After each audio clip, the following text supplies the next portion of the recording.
Today we're making this delicious garlic and herb focaccia bread, and everyone can follow along. This time we're using regular yeast, no sourdough starter. Let's get into the recipe. Alright, so we'll start with some bread flour. To that I will add a little salt, some grated garlic, and I will mix well to combine. Next I have here some warm water and I will add a little honey, my yeast, mix that in, and then I will add some olive oil. We will now add the wet ingredients to the dry till we form a super soft sticky dough.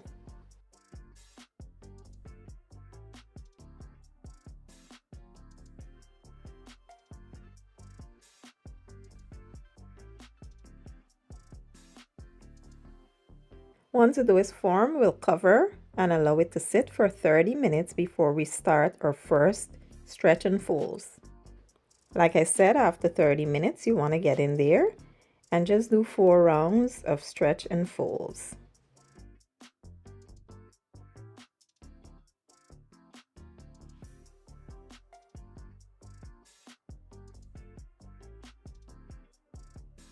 After 15 minutes, you want to get in there and do a second round of stretch and folds. If the dough seems a bit too sticky, you can wet your hands and that will help with that process. So once we're done here, we'll let it rest for 15 minutes and then we'll do our third stretch and folds. At this point, I think that the dough was just begging to be left alone. So I didn't do 4, I did only 3 stretch and folds. Then I allowed it to rest for 1 hour until it doubles in size.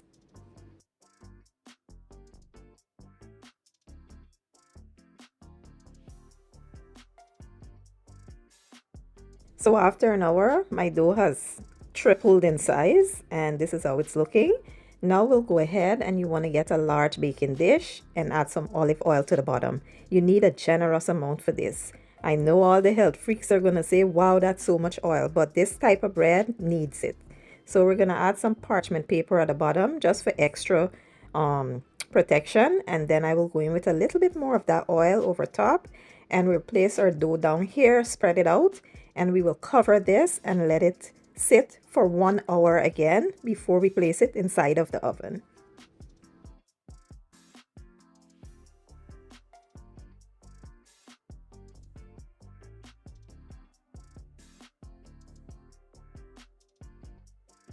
So for the topping, I will be using some fresh minced garlic, melted butter. I have some thyme and rosemary in here. So we'll just mix this together and set aside. So my dough is ready again after an hour. So now we'll go ahead and apply the topping. And at the last minute, I decided that some Parmesan cheese would taste better on this bread. So I did add some Parmesan cheese at the end. So here's where you want to just dimple it with your fingers. Just press, everywhere just to make sure you form those nice little dimples. And like I said, I added a little Parmesan cheese and I placed this in a 425-degree oven for about 25 minutes.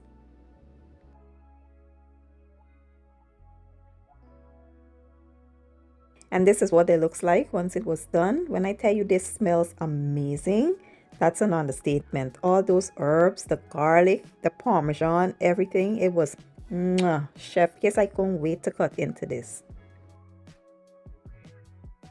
And you want to let this sit on a wire rack and cool down for about 15 to 20 minutes before you devour it. And now for the good part. I use the kitchen scissors and cut this because it's easier in my opinion than using a knife. And it was nothing short of amazing. It was so crispy on the outside but pillowy soft on the inside, melts in your mouth. And the flavors were chef kiss, like I said. So I can't wait for you guys to give this recipe a try. If you enjoyed the video, give it a thumbs up, share it, leave a comment down below, and I will leave all my ingredients and measurements in the description or the caption. And I'll see you guys in my next one. Thank you for watching and enjoy.